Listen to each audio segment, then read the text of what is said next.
Ուրեմն լսի Լևոն Քոչարյան ուշադիր լսի ականջները ձգի ու լսի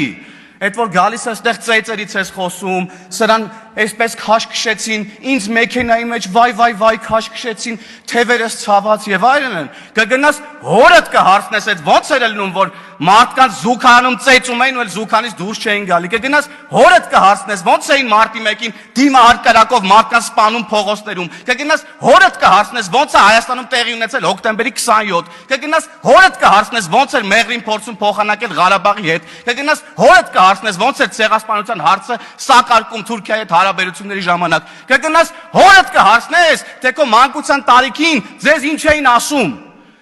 մեր Հայաստանի Հանրապետության շարքային ազնիվ քաղաքացիները ում թալանում էիք առավոտից իրիկուն մի հատ էլ եկել այստեղ ժպիտով ասում եմ մեզանից ապօրինի գույքեր են դու մարդիկ կարդում չի ավարտվում է ձեր ապօրինի գույքը արա հազարավոր մարդկանց կյանքի փող եք լափելու կերել հանգստացի պարոն Մինասյան նստեք տեղներդ լսեք մի գնացեք խոսալ գնալով չի ընդհանրապես ուստեղ եկել ասում եք մենք չենք կարա խոսանք չեք կարա խոսակ ով եք դուք որ խոսակ ընդհանրապես Հայաստանի Հանրապետությունում կոռուպցիայից մարդու իրավունքների խախտումներից թալանից կառավարումից ով եք դուք ընդհանրապես ձեր կառավարումը տեսանք հեղափոխությունից հետո մի ամիս էլ չհասցրեցիք աշխատել ձեր ապիկարությունը տեսանք վարչապետը